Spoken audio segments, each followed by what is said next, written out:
حضرت عبداللہ بن مسعود رضی اللہ تعالیٰ عنہ سے روایت ہے، حضور اقدس صلی اللہ علیہ وسلم نے ارشاد فرمایا تکبر سے بچتے رہو، کیونکہ اسی تکبر نے شیطان کو اس بات پر ابھارا تھا کہ وہ حضرت آدم علیہ السلام کو سجدہ نہ کرے۔ حضرت سلمہ بن اقوا رضی اللہ تعالیٰ عنہ سے روایت ہے، حضور اقدس صلی اللہ علیہ وسلم نے ارشاد فرمایا آدمی دوسرے لوگوں کے مقابلے میں اپنی ذات کو بلند سمجھتا رہتا ہے، یہاں تک کہ اسے تکبر کرنے والوں میں لکھ دیا جاتا ہے، پھر اسے وہی عذاب پہنچے گا جو تکبر کرنے والوں کو پہنچا۔ یعنی اگلی امتوں کے اندر جو تکبر کرنے والے تھے، جو مستکبرین تھے، جو تکبر کرنے والے تھے، گھمنڈ کرنے والے تھے، اپنے آپ کو بڑا سمجھنے والے تھے، ان کے عذاب کا ذکر قرآن مجید کے اندر جا بجا کیا گیا ہے کہ ان کو کیسا عذاب دیا جائے گا۔ تو جو اس امت میں سے بھی تکبر کرے گا انہیں بھی ویسا ہی عذاب دیا جائے گا جو اگلی امتوں کے تکبر کرنے والوں کو دیا گیا۔ آیت نمبر 35 اور 36 وَقُلْنَا يَا آدَمُ اسْكُنْ أَنْتَ وَزَوْجُكَ الْجَنَّةَ وَكُلَا مِنْهَا رَغَدًا حَيْثُ شِئْتُمَا وَلَا تَقْرَبَا هَٰذِهِ الشَّجَرَةَ فَتَكُونَا مِنَ الظَّالِمِينَ فَأَزَلَّهُمَا الشَّيْطَانُ عَنْهَا فَأَخْرَجَهُمَا مِمَّا كَانَا فِيهِ وَقُلْنَا اهْبِطُوا بَعْضُكُمْ لِبَعْضٍ عَدُوٌّ وَلَكُمْ فِي الْأَرْضِ مُسْتَقَرٌّ وَمَتَاعٌ إِلَىٰ حِينٍ۔ اور ہم نے فرمایا اے آدم تم اور تمہاری بیوی جنت میں رہو اور بغیر روک ٹوک کے جہاں تمہارا جی چاہے کھاؤ، البتہ اس درخت کے قریب نہ جانا ورنہ حد سے بڑھنے والوں میں شامل ہو جاؤ گے۔ تو شیطان نے ان دونوں کو جنت سے لغزش دی، پھر انہیں وہاں سے نکلوا دیا جہاں وہ رہتے تھے، اور ہم نے فرمایا تم نیچے اتر جاؤ، تم ایک دوسرے کے دشمن بنو گے اور تمہارے لیے ایک خاص وقت تک زمین میں ٹھکانا اور زندگی گزارنے کا سامان ہے۔ حضرت آدم علیہ السلام کو جب اللہ تبارک و تعالیٰ نے پیدا کیا تو آپ کو جنت میں بسایا، جنت میں آباد کیا، تنہا کوئی دوسری مخلوق نہیں تھی جنت میں۔ حضرت آدم علیہ السلام گھومتے رہتے تھے، اور انسان کی فطرت ایسی ہے، اس کا نیچر ایسا ہے کہ وہ تنہا اور اکیلا نہیں رہ سکتا۔ تو حضرت آدم علیہ السلام کو تنہائی کی وحشت ستانے لگی، اکیلا پن آپ کو کھانے لگا، تو آپ نے اللہ تبارک و تعالیٰ کی بارگاہ میں عرض کیا کہ اے میرے پروردگار میری جنس کا کوئی دوسرا بھی پیدا کر دے جس سے میں انسیت حاصل کروں، اور یہ بھی میری جو تنہائی کی وحشت، جو تنہائی اور اکیلے پن کی جو گھبراہٹ ہے یہ دور ہو جائے۔ تو اللہ تبارک و تعالیٰ نے حضرت حوا رضی اللہ تعالیٰ عنہا کو پیدا فرمایا، اور یہ دونوں یعنی حضرت آدم علیہ السلام، حضرت حوا رضی اللہ تعالیٰ عنہا، دونوں کا نکاح ہوا۔ اللہ تبارک و تعالیٰ نے خود خطبہ ارشاد فرمایا، اور مہر کے طور پر آپ نے واقعہ سنا ہوگا کہ حضرت آدم علیہ السلام نے ہمارے آقا پر درود بھیجا، اور وہی درود حضرت آدم علیہ السلام اور حوا رضی اللہ تعالیٰ عنہا کا یہ مہر قرار پایا۔ پھر آپ جو ہے کہ جنت میں رہنے لگے۔ اس کے بعد یہ واقعہ پیش آیا تھا، اللہ تبارک و تعالیٰ نے ارشاد فرمایا کہ جنت میں آپ جہاں بھی جائیں جو چاہیں کھا سکتے ہیں، لیکن اس درخت کے قریب مت جانا۔ تو حضرت آدم اور یہ ابلیس کا جو واقعہ ہے جنت کے اندر، یہ جنت سے حضرت آدم علیہ السلام اور حضرت حوا زمین پر کیسے تشریف لائے، یہ پورا واقعہ تفصیل کے ساتھ قرآن مجید میں مختلف مقامات پر بیان کیا گیا، تھوڑا تھوڑا بیان کیا گیا ہے، اس کو یہاں ایک ساتھ میں بیان کرتے ہیں۔ حضرت آدم علیہ السلام کو سجدہ نہ کرنے کی وجہ سے شیطان مردود ہو گیا تھا، اسے اللہ تبارک و تعالیٰ کی بارگاہ سے نکال دیا، لہذا وہ حضرت آدم علیہ السلام کو نقصان پہنچانے کی طاق میں رہا، کیونکہ حضرت آدم علیہ السلام کو سجدہ نہ کرنے کی وجہ سے ہی اس کے ساتھ یہ معاملہ ہوا تھا۔ اللہ تعالیٰ نے حضرت آدم علیہ السلام اور حضرت حوا رضی اللہ تعالیٰ عنہ سے فرمایا کہ جنت میں رہو اور جہاں دل کرے بے روک ٹوک کھاؤ، البتہ اس درخت کے قریب نہ جانا۔ ایک خاص ایک مخصوص درخت تھا جنت کے اندر جس کے بارے میں اللہ تبارک و تعالیٰ نے ارشاد فرمایا تھا کہ اس درخت کے قریب مت جانا۔ شیطان نے ان کے دل میں وسوسہ ڈالا اور کہنے لگا کہ تمہیں تمہارے رب نے اس درخت سے اس لیے منع فرمایا ہے کہ کہیں تم فرشتے نہ بن جاؤ یا تم ہمیشہ زندہ رہنے والے نہ بن جاؤ۔ اور اس کے ساتھ شیطان نے قسم کھا کر کہا کہ میں تم دونوں کا خیر خواہ ہوں، تمہارا بھلا چاہنے والا ہوں۔ اس پر انہیں خیال ہوا کہ اللہ پاک کی جھوٹی قسم کون کھا سکتا ہے، وہ بھی ابلیس جو بڑا عابد و زاہد تھا، بڑا عبادت گزار تھا، ظاہری عبادتیں اس کی بہت زیادہ ہوں۔ لوگ مطلب اس کو دیکھیں آپ، جیسے کہ آج کے زمانے میں بد مذہبوں کا معاملہ ہوتا ہے کہ ظاہری جو ان کے اعمال ہوتے ہیں بہت خوبصورت، بہت اچھے، نمازوں کے بہت زیادہ پابند ہیں اور ساری دوسری چیزوں کی بڑی پابندی کرتے ہیں، تو دیکھنے پر لگتا ہے کہ کتنی شریعت کی پابندی کرتے ہیں، کتنے اسلام کے پابند، لیکن ان کے دل کھوٹے ہیں، دل میں ان کے کھوٹ ہے۔ ایسا ہی شیطان کا ابلیس کا معاملہ تھا کہ ظاہری اعمال بہت اچھے تھے لیکن دل کے اندر اس کے تکبر تھا۔ اس لیے حضرت آدم علیہ السلام کو خیال ہوا کہ اللہ تبارک و تعالیٰ کی جھوٹی قسم کون کھا سکتا ہے۔ اس خیال سے حضرت حوا رضی اللہ تعالیٰ عنہ نے اس میں سے کچھ کھا لیا، اس درخت میں، پھر حضرت آدم علیہ السلام کو دیا تو انہوں نے بھی کھا لیا، اور یہ خیال کیا کہ اللہ تبارک و تعالیٰ کی جو ممانعت ہے یہ تحریمی نہ تھی بلکہ تنزیہی تھی۔ اللہ نے جو منع فرمایا تھا یہ حرام قرار دینے کے لیے نہیں تھا، بلکہ ایک ناپسندیدگی کا اظہار تھا۔ بس یہ عمل ایک ناپسندیدہ عمل ہے، اس کا یہ مطلب نہیں تھا کہ اس درخت سے کھانا حرام ہے۔ یہاں حضرت آدم علیہ السلام سے اجتہاد میں خطا ہوئی، اور خطائے اجتہادی گناہ نہیں ہوتی، یعنی کوئی علم والا اپنے علم کی روشنی میں غور و فکر کرتا ہے، اور غور و فکر کرنے کے بعد کسی نتیجے پر پہنچتا ہے کہ ایسا ہونا چاہیے یا ایسا نہیں ہونا چاہیے، تو وہ اس کا اجتہاد کہلاتا ہے۔ علم والا کوئی صاحب اجتہاد جو اجتہاد کے درجے پر فائز ہو، جب وہ اجتہاد کرتا ہے، غور و فکر کرنے کے بعد کسی نتیجے پر پہنچتا ہے، تو اسے اجتہاد کہا جاتا ہے، اور اس میں غلطی ہو جائے تو اسے خطائے اجتہادی کہا جاتا ہے، اسے اجتہادی خطا کہا جاتا ہے۔ حضرت آدم علیہ السلام سے بھی یہی خطا ہوئی، اور اجتہادی جو خطا ہے یہ گناہ نہیں ہوتی، ٹھیک ہے۔ تو یہاں پر اعتراض نہیں کیا جا سکتا کہ حضرت آدم علیہ السلام سے معاذ اللہ گناہ سرزد ہو گیا، نہیں، حضرت آدم علیہ السلام گنہگار ہو گئے اللہ تبارک و تعالیٰ کا حکم نہ ماننے کی وجہ سے، ایسا نہیں، بلکہ حضرت آدم علیہ السلام سے جو خطا ہوئی تھی وہ خطا اجتہادی تھی، اور خطا اجتہادی گناہ میں شمار نہیں۔ ابھی آگے ہم دیکھیں گے کہ انبیاء کرام کو اللہ تبارک و تعالیٰ نے معصوم پیدا فرمایا، گناہوں سے بالکل محفوظ، انبیاء کرام سے کبھی گناہ نہیں ہو سکتا، اور حضرت آدم علیہ السلام بھی نبی ہیں، آپ سے بھی کبھی کوئی گناہ نہیں ہو سکتا ہے۔ تو یہ جو پھل کو کھا لیا حضرت آدم علیہ السلام نے، یہ آپ کی خطا اجتہادی، چنانچہ شیطان کے دھوکے کی وجہ سے انہوں نے اس ممنوع درخت کا پھل کھا لیا، اور پھل کھاتے ہی ان کے پردے کے مقام بے پردہ ہو گئے، جو چھپانے کی جگہ تھی شرمگاہ وہ بے پردہ ہو گئے، اور اسے چھپانے کے لیے ان پر پتے ڈالنے لگے۔ اس وقت اللہ تبارک و تعالیٰ نے فرمایا کہ کیا میں نے تمہیں اس درخت سے منع نہیں کیا تھا، اور میں نے تم سے یہ نہ فرمایا تھا کہ شیطان تمہارا کھلا ہوا دشمن ہے؟ اس کے بعد حکم الہی ہوا کہ تم زمین پر اتر جاؤ۔ اب تمہاری اولاد آپس میں ایک دوسرے کی دشمن ہوگی، اور تم ایک خاص وقت تک زمین میں رہو گے۔ زمین پر تشریف آوری کے بعد حضرت آدم علیہ السلام ایک عرصے تک اپنی لغزش کی معافی مانگتے رہے، حتیٰ کہ آپ کو اللہ تبارک و تعالیٰ کی طرف سے چند کلمات سکھائے گئے، چند الفاظ سکھائے گئے، کہ جب آپ نے ان کلمات کے ذریعے سے توبہ اور معافی مانگی اور اس کی درخواست کی، تو اللہ تبارک و تعالیٰ نے آپ کی توبہ قبول فرمائی اور وہ لغزش معاف فرما دی۔ اب آپ دیکھیں، اس میں بھی بہت بڑی حکمت تھی جو حضرت آدم علیہ السلام سے خطائے اجتہادی ہوئی۔ اگر یہ خطائے اجتہادی نہ ہوتی تو حضرت آدم علیہ السلام زمین پر تشریف نہ لاتے۔ جب آپ زمین پر تشریف نہ لاتے تو یہ جو زمین اور یہ جو انسانوں کی ریل پہ اگر ہم جو دیکھ رہے ہیں یہ سلسلہ نہ ہوتا،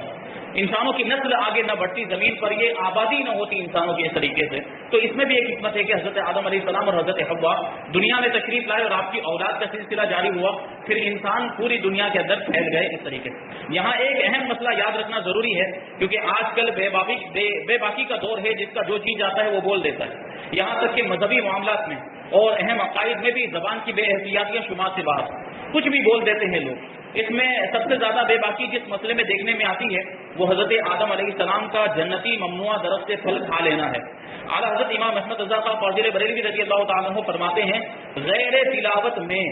اپنی طرف سے حضرت آدم علیہ السلام کی طرف نافرمانی اور گناہ کی نسبت کرنا حرام ہے، کیونکہ اللہ تبارک و تعالیٰ نے قرآن مجید کے اندر ارشاد فرمایا بہت سے ایسے الفاظ ہیں جن کا ظاہری معنی ایسا ہوتا ہے، لیکن ہماری کوئی مجال نہیں کہ ہم حضرت آدم علیہ السلام کو معاذ اللہ نافرمان کہتے ہیں، معاذ اللہ حضرت آدم علیہ السلام کو گنہگار کہتے ہیں، یہ حرام ہے۔ بلکہ بعض علماء نے اس کی تصریح فرمائی ہے، ایک جماعت علماء کرام نے اسے کفر بھی بتایا، کسی نبی کو معاذ اللہ نافرمان کہہ دینا، کسی نبی کو گنہگار کہہ دینا، یہ کفر تک لے جانے والی بات۔ لہذا اپنے ایمان اور قبر و آخرت پر ترس کھاتے ہوئے ان معاملات میں خاص طور پر اپنی زبان پر قابو رکھنا چاہیے۔ آگے اللہ تبارک و تعالیٰ نے ارشاد فرمایا ولا تقربا، آیت میں اصل ممانعت درخت کا پھل کھانے کی ہے، لیکن اس کے لیے فرمایا کہ قریب نہ جانا، پھل نہ کھانا اصل مقصود ہے کہ پھل نہ کھایا جائے، لیکن قریب جانے سے بھی منع فرمایا۔ تو کبھی ایسا ہوتا ہے کہ جب کسی چیز سے ہم منع کرنا چاہتے ہیں تو اس کے قریب جانے سے بھی روکتے ہیں، کیونکہ آدمی جب قریب جائے گا تبھی تو اس چیز میں مبتلا ہوگا، اسی وجہ سے قریب جانے سے بھی منع فرما دیا۔ اس طرز کتاب سے علماء نے یہ مسئلہ نکالا ہے کہ اصل فعل کے ارتکاب سے بچانے کے لیے اس کے قریب جانے سے بھی روکنا چاہیے۔ جیسے بچے کے سیڑھیوں سے گرنے کا اندیشہ ہوتا ہے تو اسے صرف سیڑھیوں پر کھڑا ہونے سے منع نہیں کرتے، بلکہ سیڑھیوں کے قریب بھی نہیں جانے دیتے، کیونکہ مقصد یہ ہوتا ہے کہ بچہ قریب جائے گا پھر سیڑھی پر چڑھے گا اور گرے گا، اس سے بہتر ہے کہ اسے سیڑھی کے قریب جانے ہی سے منع کر دیا جائے۔ اسی طرح 20 کاموں میں علماء کرام اسی اندیشے سے منع فرماتے ہیں کہ کوئی فعل بذات خود منع نہیں ہوتا، لیکن اگر لوگ اس کے قریب جائیں گے تو ممنوع کا ارتکاب کر بیٹھیں گے۔ جیسے عورتوں کو قبرستان جانے سے منع کرنے میں یہی حکمت ہے کہ عورتوں کا قبرستان میں جانا اصل میں منع نہیں، لیکن جب وہ قبرستان جائیں گی تو آہو پھگا کریں گی، چلائیں گی، روئیں گی زور زور سے، اور یہ سارے کام شریعت میں منع ہے، اس وجہ سے اس سے منع کیا۔ اسی طریقے سے آپ دیکھیں مزارات اولیاء پر ہمارے علماء اہل سنت میں اولیاء کرام کے مزارات پر عورتوں کو جانے سے منع فرمایا۔ اعلیٰ حضرت امام احمد رضا خان فاضل بریلوی رضی اللہ تعالیٰ عنہ اس تعلق سے ایک پورا رسالہ لکھا ہے کہ عورتیں مزار پر جا سکتی ہیں کہ نہیں جا سکتی، تو اس میں منع فرمایا گیا کہ عورتوں کو مزارات پر نہیں جانا چاہیے،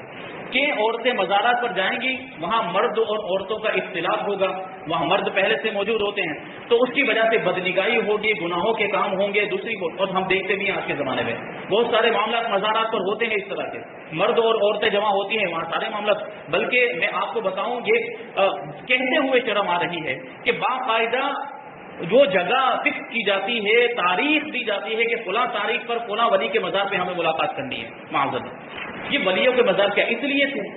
کہ وہاں پر دو جوڑے آ کر ملاقاتیں کر رہے ہیں، آج کل کے جو لڑکا لڑکی اس طریقے سے ٹائم دے رہے ہیں، وہ جگہ جو ہے اس چیز کے لیے متعین کریں، ایسے عظیم گناہ کے لیے وہ جگہ جو ہے مقدس جگہ، اتنی مقدس جگہ جو ولی کا مزار ہے، جو برکت حاصل کرنے کے لیے وہاں پر جانا چاہیے، وہاں پر یہ سارے کام ہو رہے ہیں، تو آپ دیکھیں یہ سب اور ہماری نگاہوں کے سامنے ہے، تو علماء کرام نے منع فرمایا، تو اس میں یہ ساری حکمتیں تھیں کہ عورتوں کو مزارات پر نہیں جانا چاہیے۔ اسی سے پیر اور مشائخ کے فعل کا استدلال ہوتا ہے کہ وہ مریدوں کی تربیت کے لیے بعض اوقات کسی جائز کام سے بھی روک دیتے ہیں، کیونکہ وہ جائز کام کسی برائی تک پہنچنے کا ذریعہ بن جاتا ہے۔ پھر آگے اللہ تبارک و تعالیٰ نے ارشاد فرمایا فَتَكُونَ مِنَ الظَّالِمِينَ، ورنہ تم زیادتی کرنے والوں سے ہو جاؤ گے۔ ظلم کا معنی ہے یہاں پر دیکھیں فَتَكُونَ مِنَ الظَّالِمِينَ، ظالمین کا لفظ ہے، یہ ظالمین بہو وچن ہے، اس کا ایک وچن ہوتا ہے ظالم، اور ظالم کا جو معنی ہے اگر اس کی برائی کے اعتبار سے دیکھیں تو یہ بہت سخت معنی ہے۔ اب اس میں جو ہے بظاہر اس کا جو ترجمہ ہوتا ہے سمجھانے کے لیے کہہ رہا ہوں، ورنہ ہماری کوئی اوقات نہیں کہ ہم حضرت آدم علیہ السلام اور حضرت حوا علیہ السلام کو معاذ اللہ ان کے لیے یہ لفظ استعمال کریں، ہرگز ہم ان کے لیے یہ لفظ استعمال نہیں کر سکتے۔ ظالم کا لفظ حضرت آدم علیہ السلام کے لیے اور حضرت حوا رضی اللہ تعالیٰ عنہ کے لیے ہرگز استعمال نہیں کر سکتے۔ تو اس کا معنی جو ہوتا ہے کسی شے کو اس کی اپنی جگہ کے علاوہ کسی اور جگہ پر رکھ دینا، اور یہاں آیت میں ظلم خلاف اولا کے معنی میں، کیونکہ ظلم کے معنی میں بہت وسعت ہے، اگر کوئی شخص کوئی بڑا گناہ کر رہا ہے، گناہ کبیرہ، تو وہ بھی ظلم ہے، اگر کوئی شخص حرام کام کر رہا ہے تو وہ بھی ظلم ہے، اگر کوئی شخص مکروہ کام کر رہا ہے تو وہ بھی ظلم ہے، اگر کوئی شخص گناہ صغیرہ کر رہا ہے تو وہ بھی ظلم ہے، اور اگر کوئی شخص مستحب کے خلاف کر رہا ہے، یعنی ایسا کام کر رہا ہے جو بہتر نہیں ہے، جو ناپسندیدہ عمل ہے، تو یہ بھی ظلم میں آتا ہے۔ تو آپ دیکھیں حضرت آدم علیہ السلام اور حضرت حوا رضی اللہ تعالیٰ عنہ سے جو فعل سرزد ہوا ہے وہ بھی غیر مناسب عمل تھا اور ایک خلاف اولا کام تھا، اسے ہم گناہ نہیں کہہ سکتے۔ تو اس اعتبار سے آپ دیکھیں تو یہ ظلم کی نسبت ان کی طرف کی گئی ہے اور ہم اس کا ترجمہ ہرگز ظالم نہیں کریں گے۔ اسی وجہ سے آپ دیکھیں کہ اعلیٰ حضرت رضی اللہ تعالیٰ عنہ نے ترجمہ کیا ہے حد سے بڑھنے والے، ٹھیک ہے۔ انبیاء کرام علیہ السلام کو ظالم کہنے والوں کا حکم، یاد رہے کہ انبیاء کرام کو ظالم کہنا گستاخی اور توہین ہے، اور جو انبیاء کرام کو ظالم کہے وہ کافر ہے۔ اللہ تعالیٰ مالک اور مولا ہے، وہ اپنے مقبول بندوں کے بارے میں جو چاہے فرمائے۔ اللہ تبارک و تعالیٰ خالق ہے اور وہ مختار کل ہے، اللہ تبارک و تعالیٰ کو ساری چیزوں کا اختیار پاور ہے، کیونکہ وہ خالق ہے، اس نے ساری چیزیں پیدا کی، تو وہ جس کے لیے جو چاہے لفظ استعمال کر سکتا ہے، لیکن ہماری کوئی اوقات نہیں کہ ہم انبیاء کرام کے لیے یہ لفظ استعمال کریں۔ تو کسی دوسرے کی کیا مجال ہے کہ وہ انبیاء کرام سے متعلق کوئی خلاف ادب کلمہ زبان پر لائے اور اللہ تبارک و تعالیٰ کے اس طرح کے خطابات کو اپنی جرت اور بے باکی کی دلیل بنا، یعنی یہ لفظ بول دے اور پھر کہے کہ اللہ تبارک و تعالیٰ نے بھی تو کہا ہے، تو معاذاللہ یہ نہیں ہو سکتا، کیونکہ اللہ تبارک و تعالیٰ نے اپنے مقام و مرتبے کے اعتبار سے اور اپنی جو اس کا جو اللہ تبارک و تعالیٰ کا خالق ہونے کا جو عہدہ ہے اس کے اعتبار سے اللہ تبارک و تعالیٰ نے ارشاد فرمایا، اور ہم ایک معمولی انسان ہیں، ہمیں یہ کوئی جو ہے کہ حق نہیں پہنچتا۔ اس بات کو یوں سمجھے کہ بادشاہ کے ماں باپ بادشاہ کو ڈانٹے، بادشاہ کے ماں باپ بادشاہ کو ڈانٹ سکتے کیونکہ وہ اس کے ماں باپ، ہمارے ماں باپ بھی ہمیں ڈانٹ سکتے ہیں، انہیں حق ہے اس کا، تو بادشاہ کے ماں باپ اس کو ڈانٹے اور یہ دیکھ کر شاہی محل کا جمعدار بھی بادشاہ کو انہی الفاظ میں ڈانٹنے لگ جائے تو اس احمق اور بے وقوف کا کیا انجام ہوگا؟ اسے قتل کر دیا جائے گا بادشاہ کو ڈانٹنے کی سزا میں، کیونکہ جو جمعدار ہوتا ہے معمولی انسان ہوتا ہے جو حساب و کتاب رکھتا ہے محل کا دربار کا، تو اسے کوئی حق نہیں پہنچتا کہ وہ بادشاہ کو ڈانٹے، لیکن بادشاہ کے ماں باپ تو اسے ڈانٹ سکتے ہیں۔ تو اللہ تبارک و تعالیٰ اپنے بندوں کے تعلق سے جو چاہے الفاظ استعمال کر سکتا ہے، لیکن ہمیں کوئی حیثیت، ہماری کوئی اوقات نہیں، ہمیں کوئی اختیار نہیں ہے کہ ہم ان کے لیے وہی لفظ استعمال کریں جو اللہ تبارک و تعالیٰ نے استعمال کیا۔ ہمیں تو انبیاء کرام اور محبوبان خدا کی تعظیم و توقیر اور ادب و اطاعت کا حکم دیا گیا ہے، اور ہم پر یہی لازم ہے۔ یہ بھی یاد رہے کہ انبیاء کرام علیہ الصلوۃ والسلام معصوم ہوتے ہیں، ان سے کوئی گناہ سرزد نہیں ہوتا۔ ان کے معصوم ہونے پر 20 دلائل ہیں، یہاں پر صرف 3 دلیلیں بیان کی جا رہی ہیں۔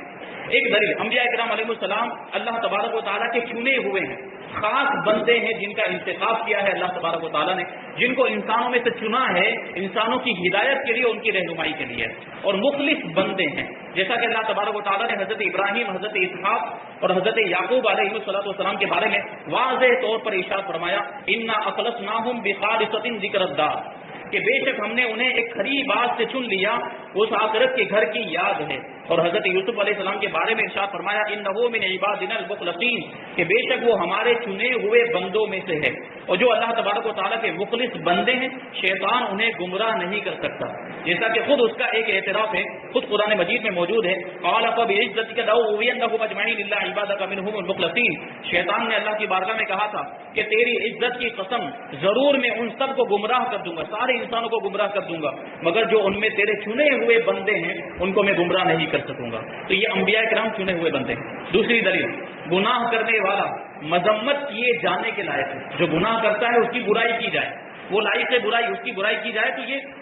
صحیح کام ہوگا، یہ وجہ عمل ہوگا۔ جبکہ انبیاء کرام علیہ السلام کے بارے میں اللہ تبارک و تعالیٰ نے مطلقاً ارشاد فرمایا، وَإِنَّهُمْ عِندَنَا لَمِنَ الْمُصْطَفَيْنَ الْأَخْيَارِ، کہ بے شک وہ ہمارے نزدیک بہترین چنے ہوئے بندوں میں سے ہیں۔ اگر معاذ اللہ انبیاء کرام سے گناہ سرزد ہوا ہوتا تو اللہ تبارک و تعالیٰ ان کو اس طریقے سے تعریفی جملوں سے یاد نہیں فرماتا کہ وہ ہمارے نیک بندے ہیں، ہمارے چنے ہوئے بندے ہیں۔ اس کا مطلب یہ ہے کہ انبیاء کرام سے کبھی گناہ ہوا نہیں اور ان سے ہو بھی نہیں سکتا۔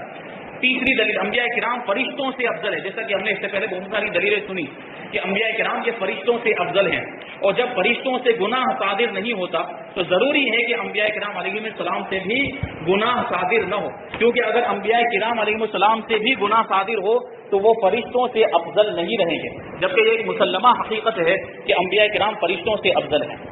تو یہ بات ہے بنیادی عقائد اور بنیادی قواعد۔ انشاءاللہ تبارک و تعالیٰ آگے کی اور باتیں ہم آئندہ درس میں سماعت کریں گے۔ اللہ تبارک و تعالیٰ ہم سب کو عمل کرنے کی توفیق عطا فرمائے۔ وما علینا الا البلاغ۔